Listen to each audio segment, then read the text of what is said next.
êtes sur TV5 Monde, soyez les bienvenus dans ce nouveau numéro de Kiosque, ravi de vous retrouver. Au sommaire, ce dimanche, 13e tour de négociation sur le traité de libre-échange entre l'Europe et les États-Unis, le décrié TAFTA. Alimentation, audiovisuel, automobile, énergie, de très nombreux secteurs sont concernés. Que négocie-t-on au juste ? Citoyens et politiques se plaignent de l'opacité qui entoure le texte. Et au fond, pourquoi ce traité alors que le libre-échange se pratique déjà ?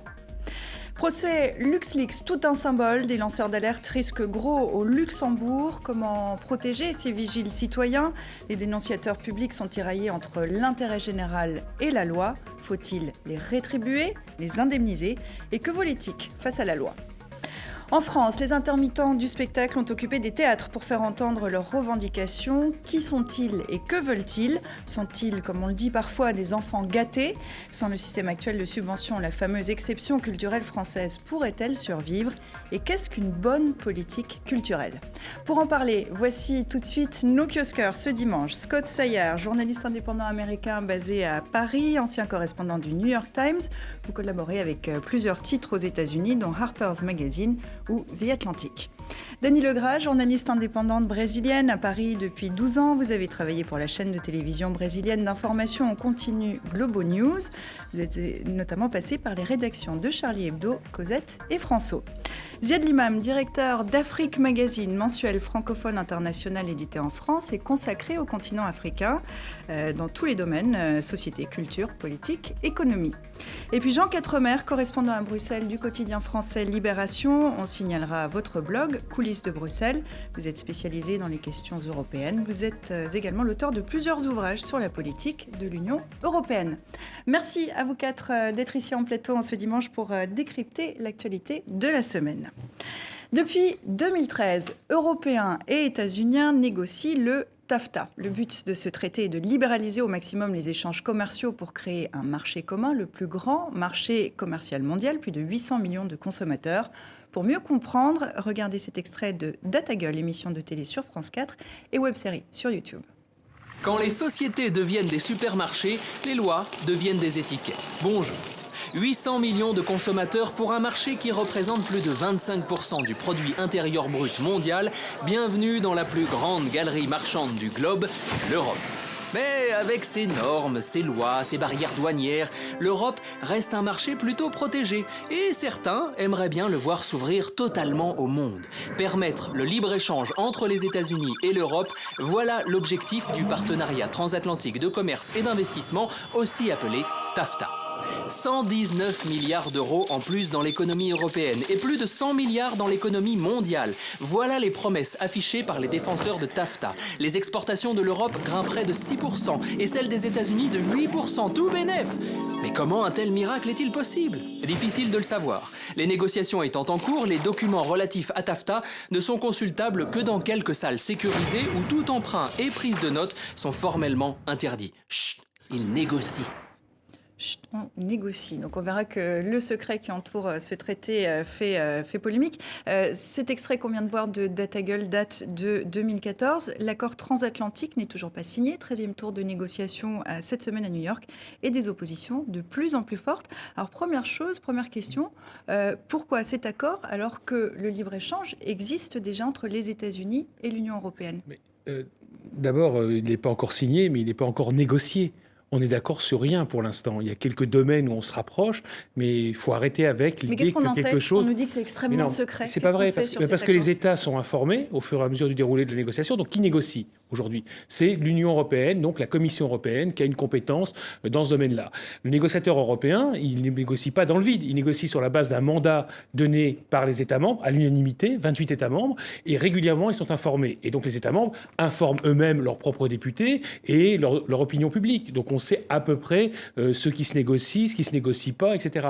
Ensuite, dans la petite présentation qui a été faite, l'essentiel a été oublié. La question n'est pas de baisser les barrières douanières, etc. La question, c'est de créer le capitalisme du 21e siècle.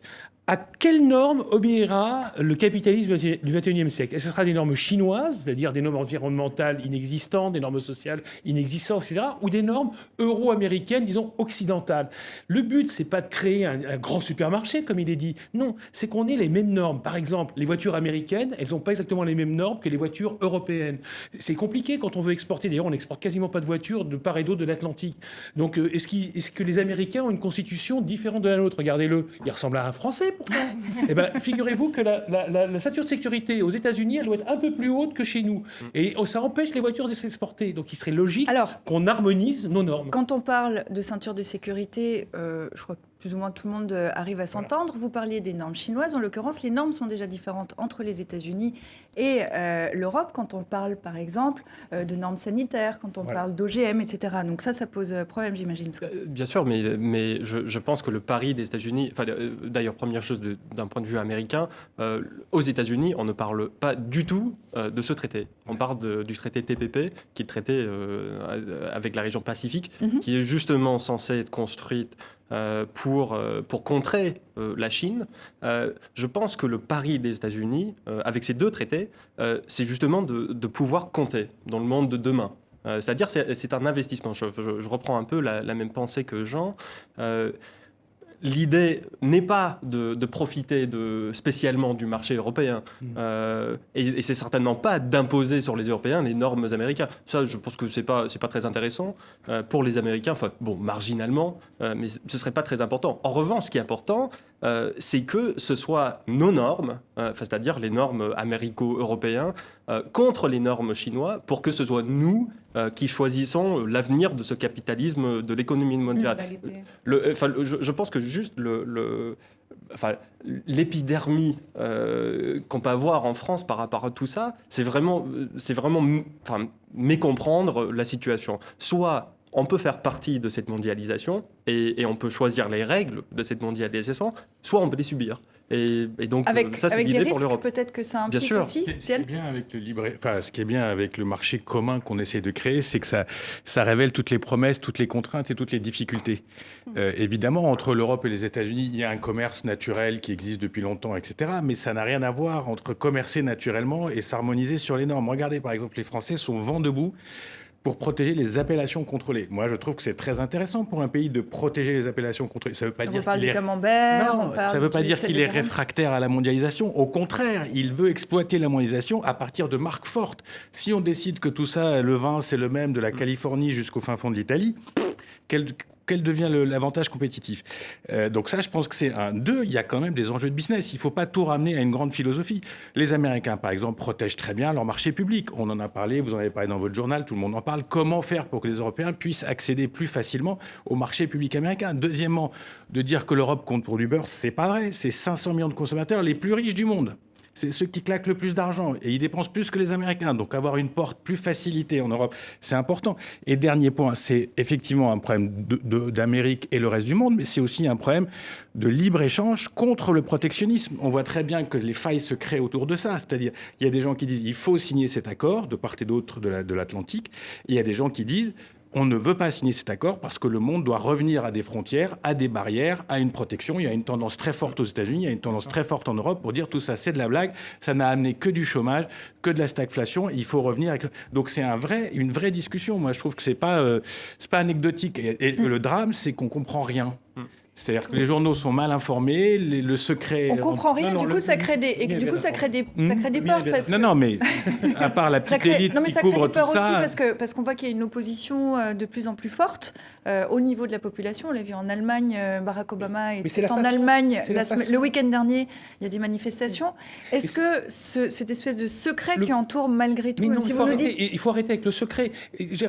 Quand est-ce qu'on a négocié, et même dans les gouvernements en interne, quand est-ce qu'on a négocié avec des caméras de télévision dans les salles de négociation? Je veux dire, le Conseil européen, par exemple, chez les États de gouvernement, jamais ne négocie avec des caméras. Le Conseil des ministres, quand on négocie entre ministres, il n'y a pas de caméra. Mais là, par exemple, qu'un député, admettons, français, veuille aller consulter ce texte et n'y ait qu'un accès très restreint, parce qu'on est en... ça ne pose pas problème? Ça pose... Moi, oui. Oui, non, moi, mais... je trouve ça mais parce que... Et je pense qu'il va falloir s'adapter, justement. Je pense qu'on est dans une ère du numérique. Je pense que les choses pourraient se passer un peu plus ouvertement dans une place publique. Mais je fais juste une parenthèse parce que ce qui m'intrigue, j'aimerais me projeter dans l'avenir, j'aimerais voir vers où on va dans ces grands marchés occidentaux.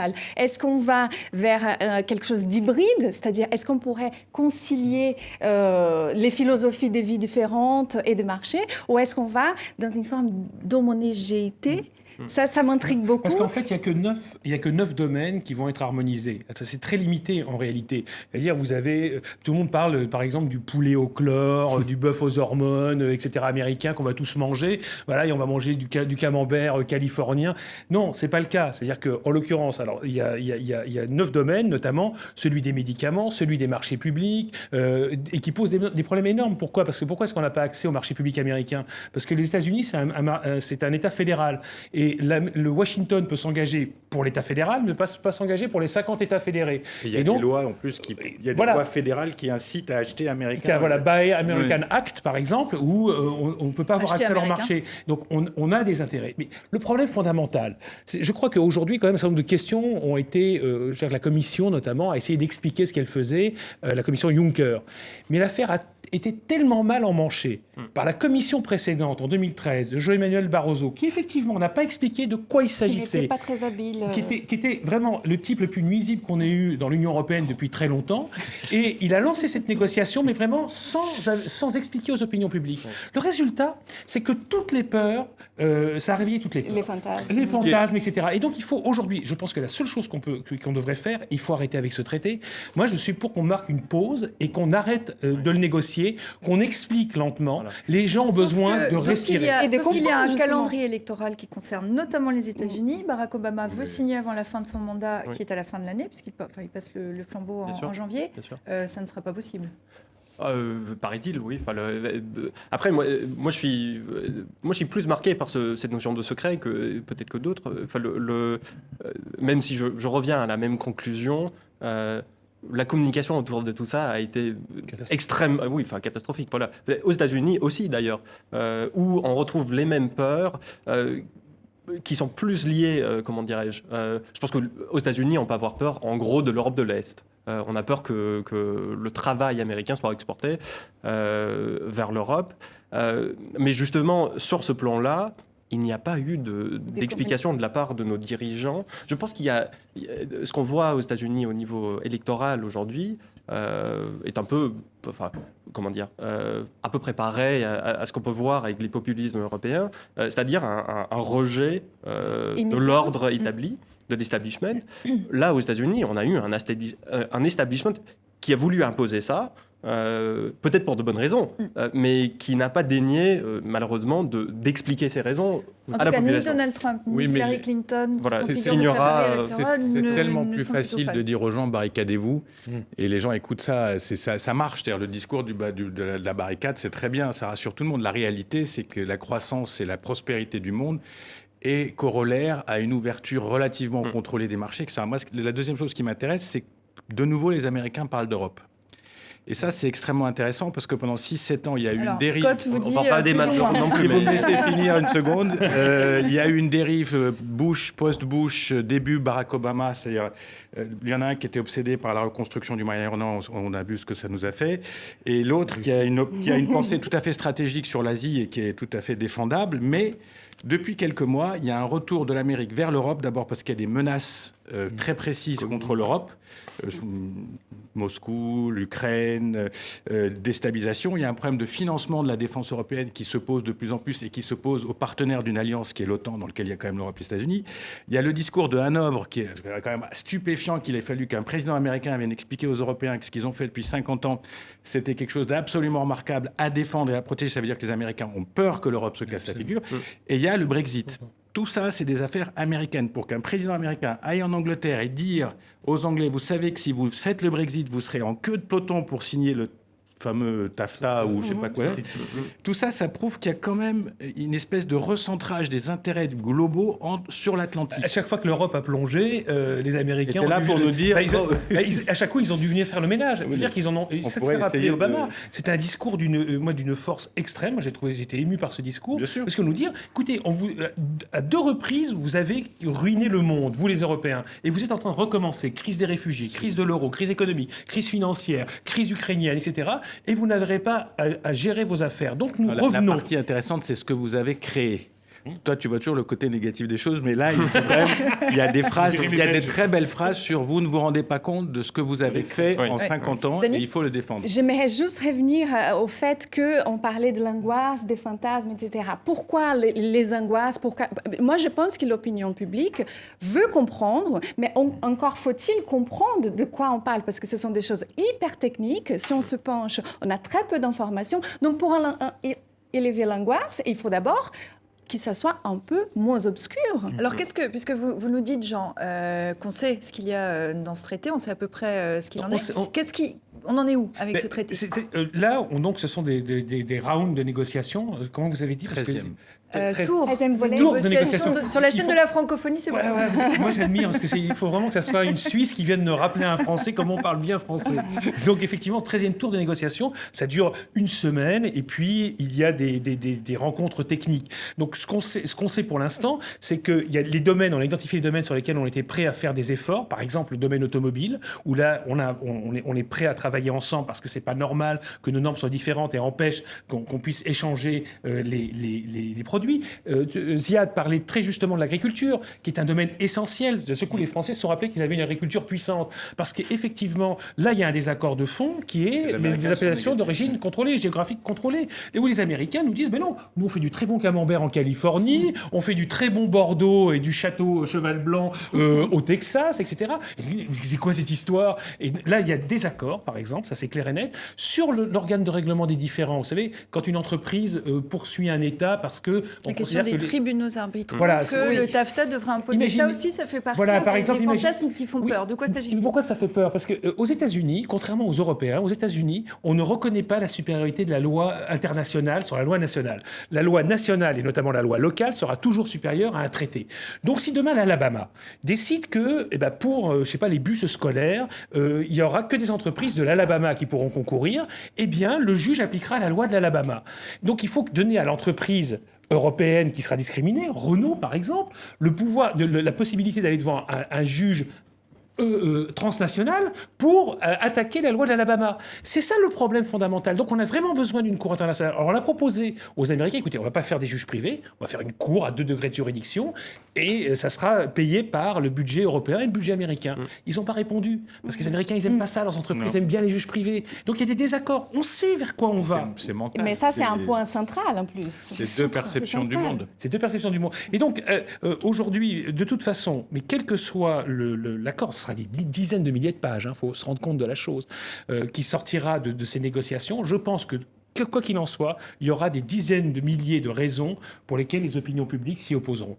Je crois vraiment qu'il faut faire une pause. Alors, vous disiez que c'est dans l'intérêt des Américains que l'Europe aille bien, notamment sur le plan économique. L'un des arguments avancés en faveur du traité, c'est que le TAFTA peut relancer l'économie européenne. Vrai ou faux? Non. Oui, je pense qu'il y a une divergence nette. Quand on pose la question à des gens qui savent vraiment, qui ont étudié, voilà, exactement, qui ont étudié des traités de libre-échange, il y a une divergence nette. On ne sait pas. Tout simplement, ce qui rajoute au problème. Moi, ce que je constate, c'est qu'aujourd'hui, il y a des gens qui se sont penchés sur ces questions et ils ont décidé que oui, ça aiderait. Je voudrais bien connaître leur raisonnement. Encore une fois, ce serait bien qu'ils communiquent là-dessus. Mais dire qu'on peut savoir que ce sera bien ou savoir que ce sera mal... En gros, on a beaucoup de questions et... Pour l'instant, très peu de réponses. La force de la Commission, c'est de dire à chaque fois que, par exemple, là, le traité de libre-échange avec Singapour, avec le Japon, avec la Corée du Sud, ça a accru nos exportations de 20 ou 30%. Ce qui est vrai. Le problème, c'est qu'on oublie de dire aussi la partie que ça a démoli chez nous. Oui, mais donc, tout ça est un mouvement perpétuel de création de... Oui, bien sûr. De toute façon, tout ce qui favorise le commerce, c'est plutôt bon. Après, ce qu'on a tous dit sur ce plateau, c'est qu'il ne faut pas que ça se fasse au détriment d'une certaine forme de diversité de chacun dans la globalisation. On n'est pas tous des clones les uns aux autres. La deuxième chose, c'est qu'il faut arrêter aussi de dire l'Europe malheureuse qui a besoin de tout le monde pour s'en sortir. Regardez, les derniers chiffres ne sont pas si mauvais que ça. Cette soi-disant Europe totalement à bout de souffle, bon, il y a quand même un petit bout de début de croissance, y compris dans cette France dont tout le monde dit qu'elle est absolument à l'agonie, il y a un petit bout de croissance. Donc, moi, je pense que les Européens, ils ont tout à fait les capacités de rebondir seuls. Leur problème est plus un problème politique aujourd'hui, c'est-à-dire quelle est cette union dans laquelle on est censé être ensemble, sur laquelle on a 36 millions de désaccords et qui est attaquée en plus par des défis qui sont... on ne peut pas trop les banaliser. Je veux dire, la crise migratoire n'est pas une petite crise, c'est une crise d'ampleur historique. C'est-à-dire c'est ce continent qui a été à l'abri depuis 50 ans de tous les emmerdements qui l'entourent. On se demande par quel miracle. D'un seul coup, les emmerdes du monde viennent à lui. Et pas par un, par deux, par centaines de milliers de gens. Et il y en aura de plus en plus qui viendront du Sud aussi, parce qu'on parle que du Moyen-Orient. Mais les mouvements migratoires de l'Afrique vont reprendre à un moment ou à un autre. Donc ça, c'est la vraie problématique. Et le fait qu'il y ait quelque chose qui s'accroche et qui s'arrime aux États-Unis, à ce moment précis, moi, je vois ce petit côté positif. C'est-à-dire il y a quand même une espèce de solidarité transatlantique qu'il faut un petit peu relancer. Je suis très inquiet pour l'avenir parce que du côté des Américains, il y a quand même des vrais doutes sur une campagne électorale qui risque d'être extrêmement saignante sur ces dossiers-là. Mais c'est plutôt bien qu'il y ait un lien transatlantique qui se recrée. Alors, le mot de la fin pour ou peut-être Dany, vous voulez intervenir? Juste, j'aimerais dire que l'union fait la force. Donc, je crois que si on arrive justement à être en accord par rapport aux tribunaux arbitraux, etc., à l'opacité de tout ça, je pense que ce serait plutôt quelque chose de très positif économiquement. Que l'on fasse ce traité. Et le mot de la fin pour l'Américain. Je voulais rebondir sur la notion de ce qui ne va pas en Europe en ce moment. Je ne suis pas tout à fait d'accord qu'on est dans une crise politique. Je pense qu'on est dans une crise plutôt existentielle. Et d'ailleurs, c'est la même crise qu'on a aux États-Unis. Enfin, et c'est en partie pour ça que cette notion d'union à travers ce traité pourrait être intéressant. Je pense que ce sont des sociétés qui vont globalement très très bien. Ce qu'on oublie de dire un peu trop souvent.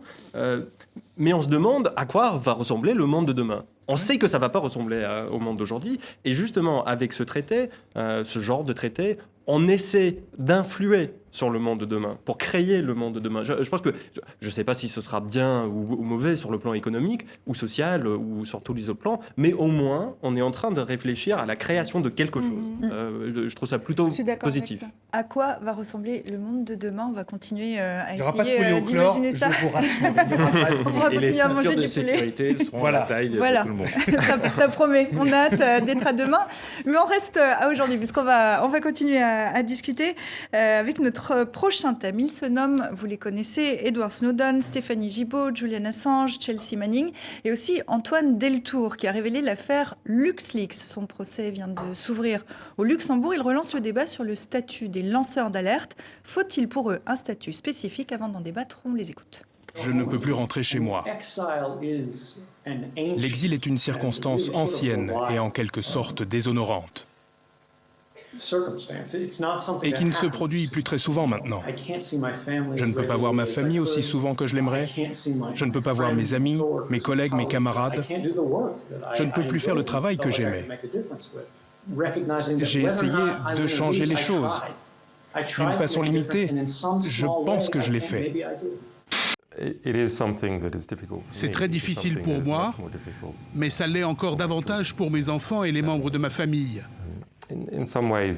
D'une certaine manière, quand on croit dans quelque chose, on veut que ça advienne et on doit en payer le prix. Les pressions sont énormes, le discrédit a duré. C'est un peu, si vous voulez, comme si j'étais survivante d'un camp de la mort psychologique. C'est-à-dire que c'est une guerre des nerfs. Vous avez contribué à faire rentrer 12 milliards d'euros dans les caisses de l'État français. Absolument. Ça a été confirmé d'ailleurs par M. Sapin la semaine dernière quand je l'ai rencontré. Et le résultat de tout ça, c'est qu'aujourd'hui, vous n'avez plus de boulot. Depuis 4 ans. Vous vivez dans la précarité. Voilà. La valeur qu'Antoine a défendue, c'est une valeur supérieure à toutes les autres. C'est l'intérêt des contribuables européens. C'est l'intérêt de l'Europe. C'est l'intérêt des dirigeants européens.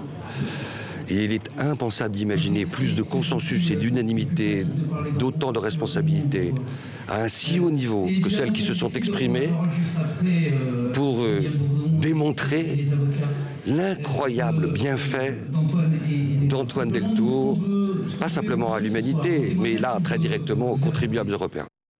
Alors, ils sont les empêcheurs de polluer, de frauder, d'espionner, de magouiller en rond. Les lanceurs d'alerte sont-ils le poil à gratter des démocraties ?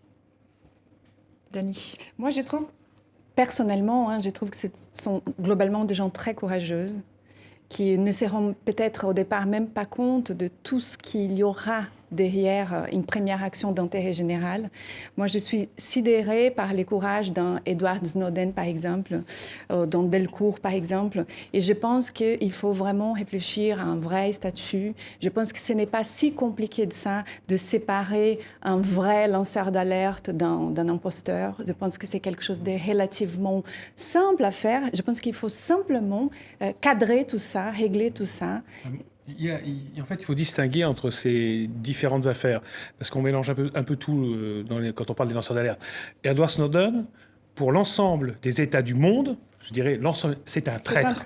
Justement, c'est la question qui se pose souvent. C'est ou un traître ou un héros, en fait. Oui, mais je veux dire que pour les États, je parle des appareils étatiques, je ne parle pas des opinions publiques, c'est un traître. Pourquoi est-ce que, d'après vous, la France, à un moment, avait soupçonné Edward Snowden d'être caché dans l'avion d'un dirigeant sud-américain, et on a interdit le survol du territoire français par cet avion, de peur de se fâcher avec les Américains. Et pas seulement de peur de se fâcher avec les Américains, c'est parce que pour les Français eux-mêmes, un type comme ça, on tenterait de l'abattre. C'est ça la réalité. Edward Snowden est un héros pour les opinions publiques, c'est un traître absolu pour les États. Ensuite, vous avez les lanceurs d'alerte qui révèlent des fraudes à l'intérieur de leur entreprise. Et là, c'est encore une autre question. Et c'est la question du statut de la protection, justement, de ces lanceurs d'alerte qui se pose. Pas d'Edward Snowden. Edward Snowden, il n'y aura jamais de statut pour protéger Edward Snowden, parce qu'encore une fois, il a révélé des secrets d'État, et je crois qu'il n'y aura jamais un accord entre les États, même démocratiques, les plus démocratiques du monde, pour protéger ce genre de personnages. Personne n'en a conscience. En revanche, pour LuxLeaks, pour les Panama Papers, etc., là, on est dans une autre logique. Alors, la question est comment identifier, c'est pour ça aujourd'hui, comment identifier ce qu'est un lanceur d'alerte et quel intérêt public il vise à protéger. Est-ce qu'il tente de se venger de son entreprise? Est-ce qu'il va protéger l'intérêt public général? Est-ce que c'est la morale qu'il veut protéger? Quel type de morale? La morale, c'est quelque chose qui est étonnamment flexible d'un pays à l'autre. Je veux dire que la morale pour un Anglais, c'est pas la morale pour un Allemand ou pour un Français. Reste que souvent, ces affaires ont des conséquences qui sont souvent plutôt bonnes pour les États. Est-ce qu'il faut un statut spécifique pour ces lanceurs d'alerte, même si on comprend que vous les distinguez, et lequel? Je ne suis pas d'accord. En fait, juste pour rebondir le principe de base dans la question, je ne suis pas certain que ce soit toujours bon pour un. Parce que qu'est-ce que bon? J'ai envie de dire, Edward Snowden, à titre personnel, puisque je suis attaché à la notion de la transparence, je pense que les révélations qu'il a faites nous ont aidé à mieux comprendre ce que faisait le gouvernement à l'insu de la population qui était censée servir. Moi, je trouve ça plutôt formidable, mais en même temps, peut-être qu'il a mis en danger des vies, peut-être qu'il a fait des choses qu'on ne saura jamais, mais qui ont eu des impacts horribles. Je pense que la notion que la transparence soit toujours, même si j'y suis très attaché, que la transparence soit toujours une bonne chose. Mais il y aura forcément toujours un impact. Ce qui est sûr, c'est que on s'aperçoit que face à la sophistication d'un certain nombre d'appareils, j'allais parler d'appareils d'État, ou on peut parler des appareils de business, d'entreprise, etc., il y a besoin d'avoir des clés pour forcer des coffres-forts pour que les opinions publiques, dont on parlait tout à l'heure sur le traité euro-américain, puissent être informées de choses qui ont trait à la démocratie, du vivre ensemble, entre nous, etc. Moi, je pense que les lanceurs d'alerte, c'est très compliqué, parce qu'il y a autant de cas particuliers que lanceurs d'alerte, mais c'est surtout l'illustration de la faillite plus ou moins relative des médias et de la justice. Si on avait des systèmes médiatiques un peu plus puissants, et si on avait des justices un peu plus autonomes et un peu plus puissantes, c'est ces gens-là qui devraient normalement mener le combat à l'intérieur de Fonseca, machin chouette, ce qui s'est relativement passé. Mais il y a quand même quelqu'un dans la boîte qui a donné les fichiers, qui a quand même donné les fichiers.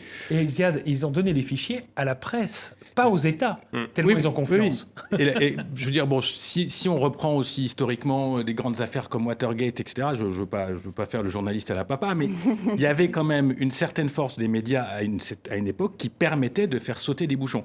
Aujourd'hui, on est un peu tiré par cette histoire d'Internet, d'immédiateté, de trucs et de business. On ne peut plus financer les reportages de M. Quatremer pendant 4 semaines parce que ce n'est pas possible, etc. Hélas.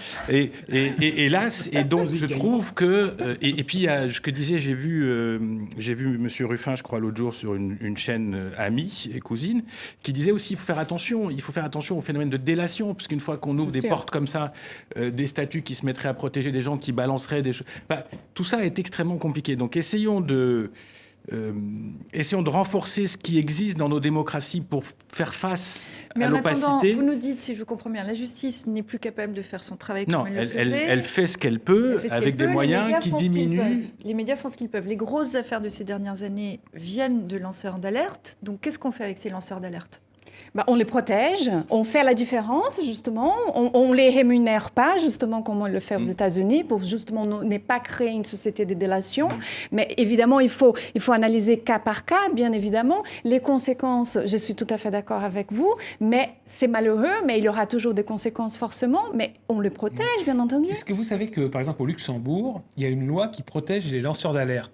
Mais le lanceur d'alerte, il doit d'abord alerter son entreprise. Qui va lancer l'alerte. Voilà, il va lancer l'alerte. Mais il ne doit pas s'adresser à des médias à l'extérieur de son entreprise. Et donc, si vous ne respectez pas cette règle, donc d'abord épuisement des voies de recours internes, et ensuite vous sortez, là, vous risquez d'être condamné. Il y a plein de pays qui protègent les lanceurs d'alerte, contrairement à ce qu'on croit. Alors aujourd'hui, l'Union européenne commence à s'intéresser au problème. Le groupe des Verts au Parlement européen va proposer mardi un projet de directive européenne protégeant les lanceurs d'alerte, parce que c'est clair qu'il faut que ça soit une protection européenne. Les protections nationales ne fonctionnent pas. Moi, j'y crois pas du tout, et je vais vous dire pourquoi. Je pense que le souci avec ces situations, c'est qu'on a, dans chaque instance, des intérêts divergents. C'est-à-dire, le Luxembourg considère que Antoine Deltour n'est pas un lanceur d'alerte, c'est quelqu'un qui devrait être condamné pour avoir volé des données et les avoir données à d'autres. Et c'est tout à fait normal. Parce que c'est dans l'intérêt du Luxembourg de garder son statu quo, de continuer comme en Suisse, voilà. Donc la notion qu'une même loi puisse donner une couverture, une protection à un Antoine Deltour, je ne peux pas l'imaginer, parce que c'est dans l'intérêt de la France de savoir qui c'est qui cache son argent au Luxembourg, mais c'est dans l'intérêt du Luxembourg que la France ne sache pas. On va avoir dans chaque situation on pourrait très bien imaginer, de toute façon, il faudra qu'il n'y aura pas de situation automatique. Je crois que c'est ça, et c'est ce que disait Zia tout à l'heure, parce qu'il y a une diversité des lanceurs d'alerte. En revanche, on peut donner un pouvoir d'appréciation aux juges, parce qu'en plus, il faut distinguer entre les médias, d'abord, et les lanceurs d'alerte. C'est aussi une distinction que j'ai oublié de faire, parce que la liberté de la presse, elle doit être totale et absolue. C'est-à-dire qu'une fois qu'on a ces informations-là, on les livre, on ne doit pas être poursuivi pour les avoir livrées. La question, c'est celui qui les a fait sortir. Et là, il faut donner au juge la possibilité d'apprécier, effectivement, au regard de ce que vous dites, et vous avez 1000 fois raison, parce qu'il peut très bien y avoir de la violation du secret des affaires, de la concurrence déloyale, il y a des tas de situations entre le blanc et le noir. Le monde est gris. Voilà, le monde est gris. Le monde est gris. Il faut que le juge, simplement on dise au juge, on doit lui donner les instruments qui lui permettent de dire, monsieur X, dans cette affaire-là, doit être protégé. Mais dans cette affaire-là, il ne doit pas être protégé. Mais lequel de juge, je pense à quelqu'un comme Snowden.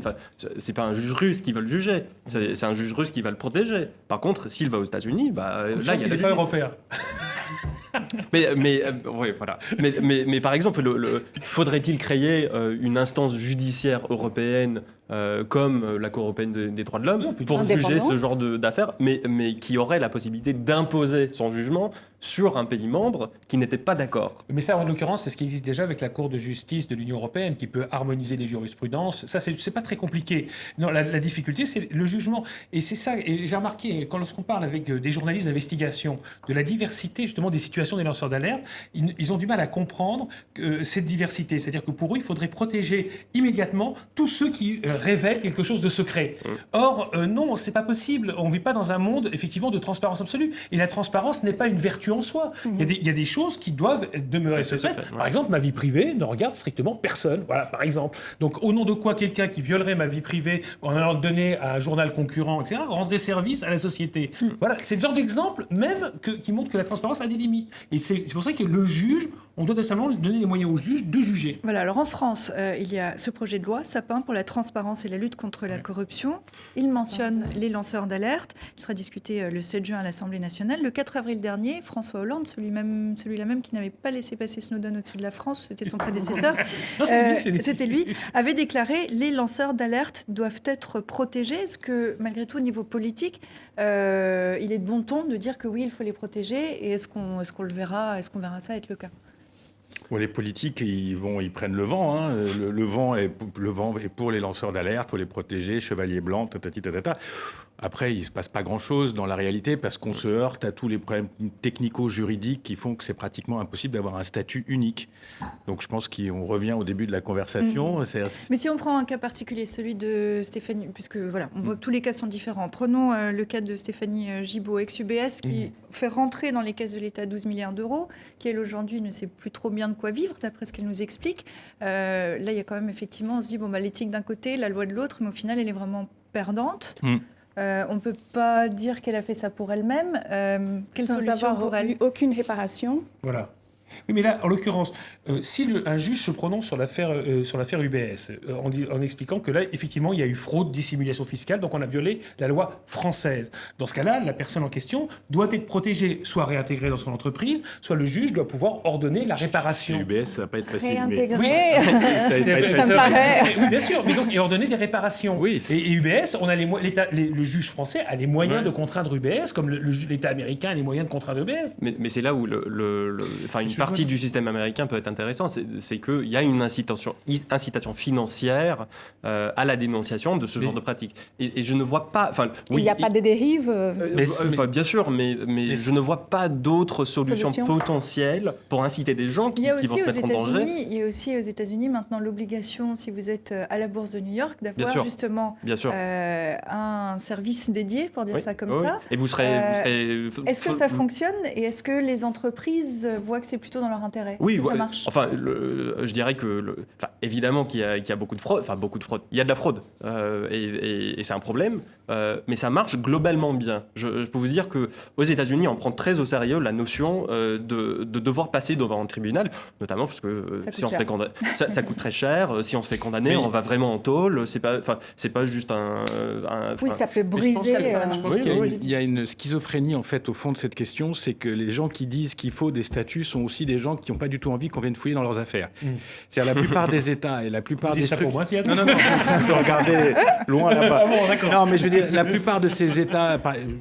Je veux pas faire dans la caricature, mais les Américains qui disent ah oui, Panama c'est absolument scandaleux, alors qu'ils ont 3 États eux-mêmes chez eux qui font de l'optimisation entre guillemets fiscale à longueur de journée. Donc je pense que les gens ils sont de chaque côté de la barrière. On voudrait dévoiler des choses, mais pas trop les choses qu'on voudrait pas qu'on dévoile sur nous-mêmes. Donc ça crée une schizophrénie permanente. Moi je pense que la plupart des banques, si on les prend in globo, elles ont envie d'être réglo. Mais il y a aussi dans les banques des tas de gens qui font des business qui sont pas réglo. Et ces gens font ce qu'ils peuvent pour empêcher qu'on sache qu'ils font pas des business réglo. Et donc, tout fonctionne un peu comme ça. C'est pour ça que je dis qu'il y a un moment, il faut revenir à des choses simples. Toi, tu parlais du juge, moi, je parlais des journaux. Les juges et les journaux, ils ont un rôle essentiel dans les démocraties. Un mot très à la mode, c'est post-démocratique, post-moderne, post-tralala. Eh ben, soyons post-tralala et jouons un rôle très actif pour essayer d'encadrer ces recherches et ces enquêtes sur le monde dans lequel on vit. Pour terminer sur ce thème, est-ce que, d'après vous, on va voir arriver de plus en plus de lanceurs d'alerte, tous différents les uns des autres, mais est-ce qu'il va y en avoir de plus en plus ? Je ne sais pas, je ne peux pas répondre à cette question, mais j'ai l'impression que surtout si on arrive au moins à créer un statut, à les protéger d'une certaine manière, et encore une fois, je suis naïve peut-être, mais analyser cas par cas pour vraiment faire la part des choses, je pense qu'on pourrait avoir des citoyens, des employés qui auront le courage, dans des circonstances très spécifiques, très particulières, de devenir des lanceurs d'alerte. Scott ? Moi, je suis entièrement d'accord et je mets ça plus sur la technologie. Je pense aux lanceurs d'alerte de ces dernières années. Ça n'aurait, pensez à Wikileaks par exemple. C'est des dizaines de milliers, des centaines de milliers de documents. On n'aurait jamais pu sortir tout ça d'un bâtiment du département d'État aux États-Unis en papier. Ça n'aurait pas été possible. Donc je pense que la numérisation de ces choses... J'imagine Snowden voilà. avec ça aurait été très compliqué. Ça aurait été encore plus compliqué pour Assange, qui n'est même pas américain. Donc du coup, oui, je pense que c'est inévitable qu'on voit de plus en plus de ça. C'est le fait que effectivement les systèmes soient plus facilement pénétrables, contrairement à ce qu'on croit. Absolument. Et donc, mais sur la question du nombre de lanceurs d'alerte, je crois aussi qu'on vit dans une société où les gens, justement grâce aux nouvelles technologies, ont les moyens de faire savoir eux-mêmes qu'il y a des choses scandaleuses qui se passent. C'est-à-dire que, par exemple, je sais pas, on pollue des sols. C'était il y a 45 ans, il y a 50 ans. Quand on avait découvert, c'était en Italie, la pollution des sols. Pour le faire savoir, c'était extrêmement compliqué. Aujourd'hui, vous faites un blog, vous balancez les documents, vous le faites savoir. Donc c'est plus facile. Et les gens se révoltent contre l'injustice davantage que par le passé. Ziad ? Le mot de la fin pour vous ? Plus, moins de lanceurs d'alerte ? Regardez dans votre boule de cristal. À cause de la technologie. Comme toute chose, je sais pas pourquoi, je pensais à Assange en particulier, qui est typique de la schizophrénie. Ce monsieur a créé un instrument incroyable qui s'appelle Wikileaks. Aujourd'hui, il est dans une situation incroyable et on n'arrive pas à savoir est-ce que c'est de son propre fait, est-ce que c'est son comportement, est-ce qu'il est en infraction lui-même, ou est-ce que c'est une espèce de complot planétaire qui vise à le... Voilà. C'est en Inde. It's complicated, comme diraient les statuts Facebook. En bon anglais. C'est compliqué. Je vous propose qu'on continue à bavarder en français, si vous le voulez bien. On peut dire un mot de temps en temps. Il ne faut pas qu'on soit... Un mot de temps en temps, mais vous remarquerez, Ziad, que je l'ai traduit. Je pense que les Français, le francophone peut parler l'anglais. Ça fait partie de sa force. Le francophone parle beaucoup de langues. Le portugais, le suisse. Et moi, je l'ai traduit. Suisse, voilà. Suisse allemand, Suisse, voilà. On va avancer. Je vous propose d'avancer. On va maintenant se pencher sur un statut bien particulier en France, celui des intermittents du spectacle, des missions courtes entrecoupées de fréquentes périodes de chômage passées à préparer et décrocher le prochain projet. Un mode de travail très particulier qui a justifié la création, dès 1936, d'un statut propre, statut régulièrement remis en cause. Voici quelques cas pratiques expliqués par les intermittents eux-mêmes.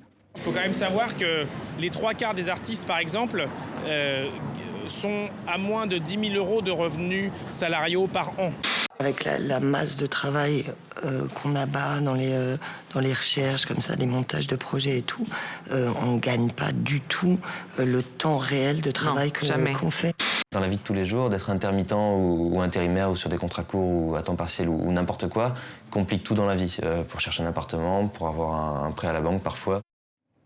Alors, les intermittents ont bloqué des salles de spectacle cette semaine, des théâtres, en pleine négociation sur l'assurance chômage qui coûte près d'1 milliard d'euros par an, écrit le quotidien français Le Figaro, qui titre « Le chantage de printemps ». C'est bien trouvé.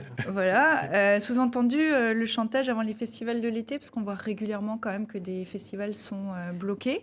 Est-ce que ces intermittents du spectacle qui sont souvent décrits comme des enfants gâtés, le sont-ils vraiment ? Alors, qu'est-ce qui se fâche avec le caméraman et les maquilleurs Alors, il y en a des intermittents du spectacle, il y en a en régie, il y en a ici, il y en a un peu partout dans les médias, amis dans les théâtres en France. on va dire des choses pas toujours sympathiques. Alors, qui commence ? Allez-y, parce que tout le monde ne sera pas forcément d'accord avec vous. Allez-y, prenez vos risques. C'est-à-dire qu'il faut distinguer dans les intermittents. Le fait qu'il y a une protection particulière des artistes, moi, c'est quelque chose qui ne me dérange pas. Et c'est vrai que la France, comme la Belgique, par exemple, a un statut particulier. L'Allemagne a trouvé des accommodements. C'est pas le cas aux États-Unis, c'est pas le cas en Angleterre, c'est pas le cas en Espagne. Bon, moi, je trouve que c'est pas en soi choquant. Ce qui est choquant, ce sont les dérives. Et c'est ça c'est là où ça va pas. Et je dirais que les gens qui font, par exemple, les gens que vous interviewez dans votre reportage, je veux dire un metteur en scène, un ingénieur du son, etc., ça, c'est pas des dérives. Mais le fait que, par exemple, les chaînes de télévision publiques fonctionnent avec un système des intermittents du spectacle, qui donc, ça veut dire quoi, ce système-là? Ça a un coût. C'est-à-dire que ces gens profitent d'un chômage qui est supérieur à celui que je toucherais moi si j'étais journaliste pigiste, par exemple. Mon statut n'est pas couvert. Et donc, ces gens sont, grâce à cela, si vous voulez, c'est le public qui paye des professionnels. Ces gens devraient, le caméraman, le maquilleur, etc., ils devraient avoir des contrats à durée indéterminée comme tout le monde. Bon. Et ils ne l'ont pas. Et ça permet aux chaînes privées et publiques de se faire de l'argent, aux boîtes de production de se faire de l'argent. Moi, j'ai connu des caméramans qui travaillaient dans des boîtes de production. Ils travaillaient leurs 500 jours, heures, voilà, oui, par an. Et puis ensuite, ils arrêtaient de bosser et ils touchaient la même chose de ce qu'ils avaient touché pendant travaillant. On pourrait vous dire, peut-être c'est vu par le petit bout de la lorgnette, peut-être qu'il y a ceux aussi qui réellement veulent travailler. Est-ce que tout le monde est d'accord avec ce que dit Jean? Juste pour donner un chiffre, c'est quand même que pour 1 euro de cotisation, la caisse des intermittents du spectacle verse 4,70 € en indemnisation chômage. Et donc, ça veut dire que les 3,70 €, c'est moi qui les verse. C'est tout, c'est ça la réalité. Dany. Moi, je ne suis pas d'accord avec vous, cher ami. Non. Mais je vois ça, du débat. d'un point de vue de quelqu'un qui vient du Brésil, qui n'a pas vraiment un gros budget pour la culture. La culture est vraiment, vraiment, vraiment très délaissée. Et pourtant, nous avons une culture très, très riche. Donc, j'arrive en France il y a 12 ans. J'apprends les mots intermittents, je me dis, c'est une profession, dis donc. Je pensais que c'était une profession. Et j'étais agréablement surprise quand j'ai acheté les Pariscopes, l'officiel des spectacles. Et je voyais, c'était comme ça. Vous savez, ce sont des guides culturels, ils sont comme ça. Et je me disais, mais ce pays, il est formidable. Dérive, il y a. Je suis totalement d'accord avec toi là-dessus. Mais en revanche, je pense qu'il faut lutter pour cette force. C'est un pays, c'est l'une des choses en France qui, évidemment, tous les ans, il y a des problèmes, tous les ans, il y a des manifestations. C'est le pétrole français, comme disait Olivier. Comme dit Olivier Pi, il a tout à fait raison. Le truc, c'est que, comme souvent en France, on part d'un vrai avantage, d'un vrai problème, et on mélange tout derrière. Le système tel qu'il est fait est remarquable. Tel qu'il a été construit à la fin des années 30. Est-ce que ce système, aujourd'hui, est adapté à la situation? Il doit pouvoir changer, tout en préservant les principes de base. C'est-à-dire, les principes de base, c'est qu'on assure une rémunération médiane à l'ensemble des professions qui sont reconnues, professions techniques, artistiques, spectacles. Ça aussi, ça mériterait, ce que tu disais, un point de réforme. Voilà. Et on décide, entre acteurs du système, de ne plus perdre une fortune. Parce qu'au fond, pourquoi il y a le problème? C'est personne ne veut mettre fin à l'exception culturelle, personne ne veut mettre fin au statut. Les gens disent juste, comment on fait pour le financer aujourd'hui? Et comme on demande aux Français, juste une dernière chose et après j'arrête, comme on demande aux Français de financer le statut des intermittents, le déficit de la sécurité sociale, le déficit du chômage, leurs impôts qui ont augmenté tous de 20% en 5 ans, etc., il y a une espèce de ras-le-bol aussi dans l'opinion publique. Oui. Et c'est pour ça qu'il y a cette espèce de couverture. Je vais vous donner la parole ensuite, Scott, qu'un certain nombre de rapports, quelques indicateurs économiques ces dernières années, nous indiquent que la culture rapporte plus qu'elle ne coûte, que la culture et la création se portent mieux que le reste de l'économie française. Et puis il y avait ces indicateurs qui datent maintenant de 2014. L'industrie culturelle pesait à l'époque 58 milliards d'euros, 3,2% du PIB. C'est 7 fois plus que l'industrie automobile. Oui. Alors tout ça est formidable. Ça ne change pas le problème du déficit de la caisse. Voilà, je suis d'accord. Tout le monde est d'accord sur le fait que la culture en France est créatrice de richesse. Tout le monde doit constater que la caisse est déficitaire de X. Que ce soit formidable ne change pas le fait qu'il puisse y avoir des aménagements à faire. Il y a un chiffre qui me frappe, que j'ai trouvé dans un journal. En 1984, c'est-à-dire il y a 30 ans, il y avait 10 000 intermittents du spectacle. Aujourd'hui, il y a 250 000. Alors, est-ce que la culture aujourd'hui est 25 fois plus intéressante? Est-ce qu'il y a plus importante de taille? Je n'y crois pas. Si, mais vous regardez pas la télé-réalité. Voilà. Non, donc, du coup, j'ai envie de dire, je rejoins totalement ce qui a été dit par rapport à la notion d'avoir une politique culturelle. Je trouve ça formidable. Moi, je viens des États-Unis où la notion de l'acteur qui finance sa tentative de devenir acteur en étant serveur, en faisant. Je crois que ça arrive en France aussi. Oui, bien sûr. Mais je vous assure que c'est loin d'être aussi répandu qu'aux États-Unis, surtout à New York ou à Los Angeles. Donc je trouve ça formidable qu'il y ait une politique culturelle forte. Après, il faut se demander ce qu'on veut. Enfin, c'est la fameuse question exception culturelle ou culture d'exception. Moi, je pense que si on va investir dans une politique culturelle comme ce qu'on fait, c'est un investissement public, on devrait avoir un retour pour analyser le résultat. Je trouve que quand on regarde l'état de la chose, le Pariscope est très épais, mais peut-être que la plupart n'est pas très intéressant. Et est-ce que, je pense que c'est légitime de poser la question en tant que citoyen et contribuable surtout, de savoir si c'est aussi formidable que ça ne pourrait l'être. Mais non, mais on peut pas réfléchir. Excusez-moi, on peut pas réfléchir comme ça. On peut pas dire on va lier le statut des intermittents à une espèce de performance globale de qualité du film ou du théâtre ou de l'art français. Ça veut rien dire. Moi, je dis. On simplifie les choses. On a besoin de trouver un système qui garantit un revenu moyen, médian aux gens qui travaillent dans cette profession, en sachant qu'il faut qu'ils travaillent dans cette profession et qu'ils ne fassent pas du journalisme à la télé ou des... Enfin bref. Deuxièmement, il faut régler le problème du déficit. En France, c'est toujours la même discussion. C'est-à-dire, tant qu'on a un déficit, on est fragile. Donc il faut régler cette question du déficit pour qu'enfin on puisse parler sérieusement. Troisièmement, et je ne dénoncerai personne, comme dirait l'autre, c'est un système qui profite aux nantis. Oui. Ils profitent aux insiders. C'est aux insiders du système. Ceux qui sont en bas de la liste et qui veulent monter, les apprentis scénaristes, les apprentis ingénieurs, les apprentis machins, les décorateurs, etc. Tous ces gens qui veulent monter, ils sont bloqués parce qu'au-dessus, il y a une caste de gens qui profitent parfaitement du système, qui font 507 heures plus une minute. Alors, quelles sont les pistes pour avancer? Quelques pistes de réflexion. Quelques pistes de réflexion. Qu'est-ce qu'une bonne politique culturelle, qu'est-ce que serait le bon système? Je crois que la question a été posée là par un moment du petit reportage où vous aviez un jeune qui vous expliquait, c'est un peu la même problématique que les nuits debout et autres, en disant, vous comprenez, quand on n'a pas un contrat à durée indéterminée, on n'a pas accès au logement, on n'a pas accès au crédit immobilier, etc. Parce que, en réalité, je crois comme toujours en France, on pose la question à l'envers. Le problème fondamental en France, c'est effectivement la question de l'accès au logement et au crédit. Et pourquoi ? Parce que nos banques et nos lois sont extrêmement protectrices et exigent énormément de choses des gens qui veulent avoir un logement ou qui veulent avoir un crédit. Au Québec, au Canada par exemple, dans les années 95, on a changé complètement le système. On avait un système à la française où en gros pour expulser quelqu'un, ça prenait 25 ans. Donc vous ne pouviez pas votre loyer, le propriétaire était perdant, etc. Donc on demandait des garanties, 6 mois de loyer. Et ils ont changé le système. Maintenant au Canada, vous êtes viré de votre logement en 15 jours si vous ne payez pas. Contrepartie, vous louez un logement à quelqu'un qui n'a pas des revenus réguliers, actuellement il les paye. C'est ça qu'il faudrait faire, plutôt que d'imaginer un grand truc étatique. Une libéralisation. C'est ça la bonne politique culturelle. Vous avez des réflexions, je m'en excuse, tout à fait françaises. C'est-à-dire que vous avez quelque chose de génial qui...